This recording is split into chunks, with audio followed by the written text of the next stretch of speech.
Bonjour à toutes et à tous. Aujourd'hui, nous allons vous parler d'une œuvre de George Gershwin, Rhapsody in Blue. Mais qui est George Gershwin?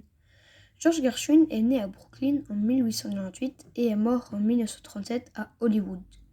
Il était un compositeur et pianiste américain.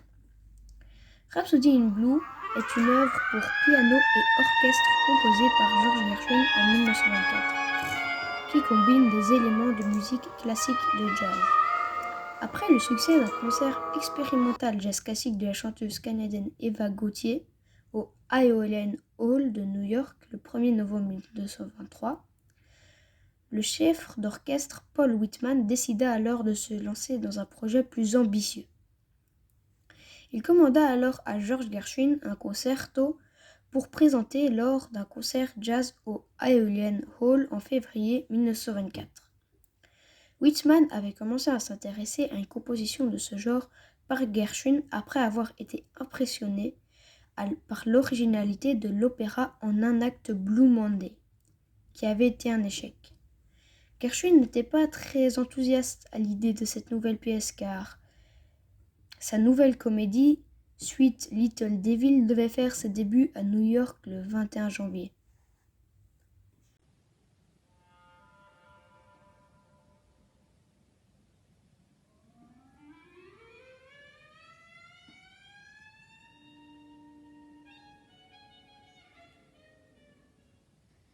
Le 4 janvier, le frère de George Gershwin, Ira Gershwin, lut dans le New York Tribune un article intitulé « Qu'est-ce la musique américaine ?»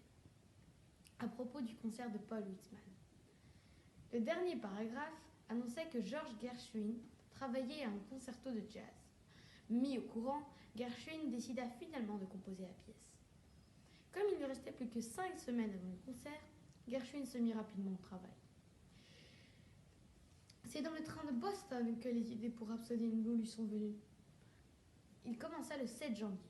La composition fut achevée en quelques semaines et Gershwin demanda à Ferd Grofe de faire les arrangements pour l'orchestre.